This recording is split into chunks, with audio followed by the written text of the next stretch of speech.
اس وقت corps commander Mangla ہیں یہ. انہوں نے افغانستان کی جنگلی کیا تھی ضرب عظم میں بھی حصہ لیا اور بارڈر پہ بھی رہے، اور جناب انڈیا پاکستان وار 2021 میں بھی کوئی ہوئی تھی اوپر، وہاں پہ بھی لیا. قائد اعظم استحکام اس میں کوئی آپریشن تھا اس میں بھی لیا، بلوچستان میں بھی رہے وغیرہ وغیرہ. یہ ٹھیک ہے جی، یہ ان کی سیٹیں بتا رہے ہیں آپ کو. یہ کہاں میں یہ بتا رہا تھا، بڑی امپورٹنٹ. 9 انفینٹری ڈویژن وزیرستان، ٹھیک ہے جی. پھر یہ جناب علی رہے خیبر پختونخوا میں، جو یہ جتنے بھی یہ ہو رہی تھیں اس میں اس نے بیریئر کا کردار ادا کیا، روک تھام میں حصہ لیا.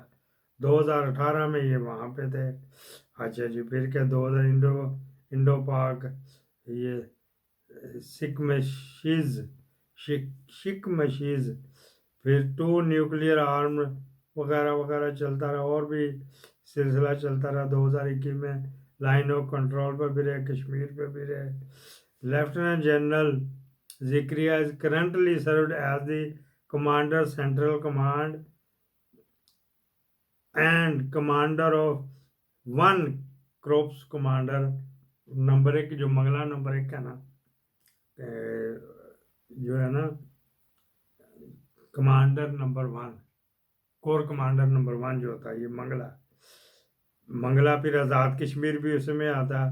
سنس مئی 2024 پچھلے سال یہ ہے. Zakariya commanded 1 corps during the 2025 Indo Pak conflict and was awarded Sitara Basalat for his role in conflict. کیا اس کا رول تھا اس جنگ میں؟ عاصم منیر کہتا میں کیتا، ایئر چیف مارشل کہتا میں کیتا، وائس ایئر چیف مارشل کہتا میں کیتا، وغیرہ وغیرہ. آگے سے یہ جو بریکنگ نیوز اخذ کی گئی، اس کو سٹورائز کیا گیا، اس کو پروڈیوسڈ کیا گیا، یہ ایک سائفر سے بنا کے کیا گیا. اب یہ انہوں نے نومبر میں، زبان کسی وقت ساتھ نہیں دیتی نا، سوچ کے بولنا پڑتا ہے. نومبر میں جو کچھ ہونا ہے، ابھی تک اڑپھس ہے، ابھی تک تو نواز شریف اڑپھس ہے. اگر نہ ہوا تو اس کے معاملے میں 10 کور کے ساتھ مل کر ان کو حکم ہوا تھا کہ آپ نے حکومت پہ کلہم قبضہ کر لینا. اس سے پہلے بھی اٹیمپٹ ہوئی تھی تو اس نے کہا تھا نہیں چھڈو جی، چھاڑ دو جی، پیار نہ مان جاؤ، چھاڑ دو جی. جس طرح کسی کو پولیس کٹ رہی ہوتی تو دوسرا کہتا ہے چلو چھڈو جی، انہوں دے میرے والے کرو، میں کر دیتا ہوں، وغیرہ وغیرہ. انہوں نے آپریشن کرنا تھا، جاتی دفعہ اس کو ہی کہہ کے جاتے تھے کہ جی پیچھے سے گڑبڑ ہوئے، میں تو ملک سے باہر جا رہا ہوں تو تم پیچھے سنبھالنا ہے وغیرہ. جو 10 کور ہے، جو پھلاندتی ہے دروازے جب کو کرنا ہوتا ہے، اس کو اس کے انڈر کر کے گئے تھے.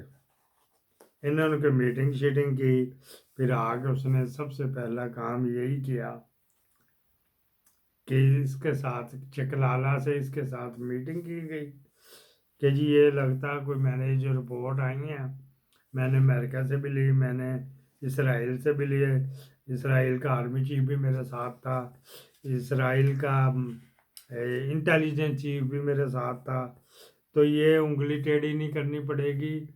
تو یہ آپ کو ایک کٹھن وقت آپ کے اوپر آئے گا، کٹھن وقت گھٹناؤں آپ کے اوپر آئے گی تو آپ اس کو فل کر لیں گے. یہ اس کا ترجمے سے میں نے کچھ الفاظ اپنی طرف سے ایڈ کیے ہیں، مفہوم تبدیل نہیں ہوگا. آپ یہ گھٹنا کر لیں گے. انہوں نے کہا جی نہیں، انہوں نے کہا چلو نیوے کرنے جاؤ. اب یہ جو ہے نا نعمان ذکریہ، ہاں جی، کور کمانڈر منگلا نے ریزائن دے دیا، ابھی ایکسیپٹ نہیں ہوا. انہوں نے کہا جی میں نے کوئی نہیں کرنا، میں نے عوام کے اوپر گولی نہیں چلنے دینی، میں نے یہ کرنا تو میں نے وہ کرنا۔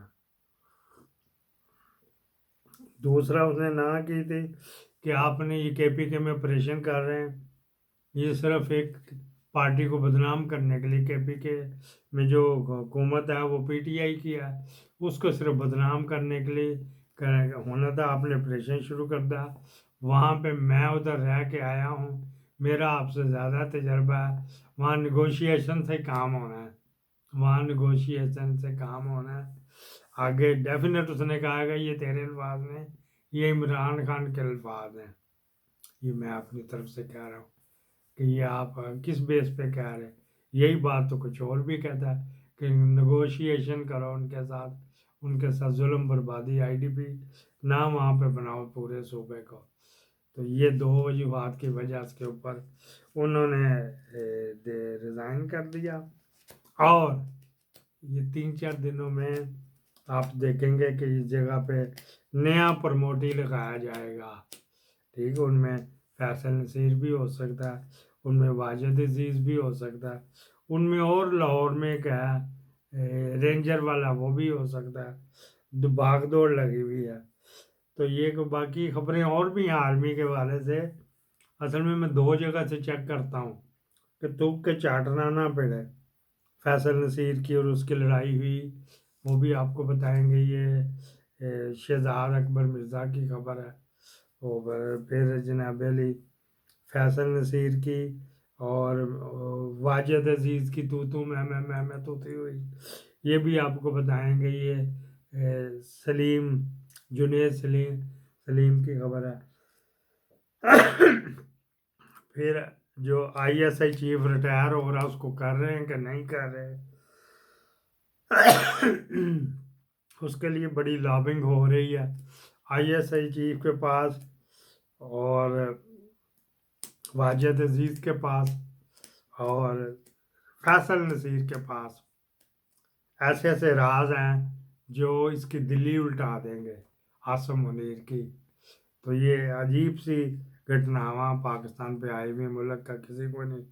اوپر سے وہاں پہ جو طوفان بادو بارہ آیا ہوا، 300 کے قریب بندے اس میں شہید ہوئے۔ یہ مصدقہ تو ہے کوئی نہیں، جہاں پہ کوئی انفارمیشن تو کوئی نہیں، گھر بہ گیا، پتہ نہیں بندہ زندہ ہے کہ نہیں، انہوں نے کیا مر گیا، بندے بیچ میں بہ کے مر گیا، چاہے وہ جاگ 50-60 میل دور وہ نکلا ہوا ہو۔ اس کو میرے کو یہیں پہ کلوز کر دیتے ہیں۔ یہ ایکسکلوسیو بریکنگ نیوز جو ہے نا، یہ اللہ کے فضل سے صرف ہم نہیں دی ہے، تو اس کی اور کرے دیں گے تو بڑا کچھ اس میں سے نکلے گا کہ یہی وجہ تھی۔ کہیں یہ میرا اپنا خیال ہے، کہیں اس کے بندر بانڈ کے اوپر تھے، اس کے ساتھ شیر و شکر رہے، جس طرح وہ ایک بغیرت شاہد لیفٹیننٹ جنرل ریٹائر شاہد اپنی کتاب بھی چھاپتا ہے اور اس کے پیسے دے کے اس کو احمد میر سے انٹرویو بھی کرتا رہا، اس سے پہلے شیر و شکر رہا، ہاں جی، تختہ منتخب گورنمنٹ کا تختہ بھی الٹا۔ اسی طرح یہی نعمان ذکریہ جو ہے اس وقت، اس کا ایمان جاگ گیا، اس سے پہلے کا جو ظلم و ستم ہوا کہ لوگوں کو بتائے گا اس کے بارے میں۔ پاکستان زندہ باد۔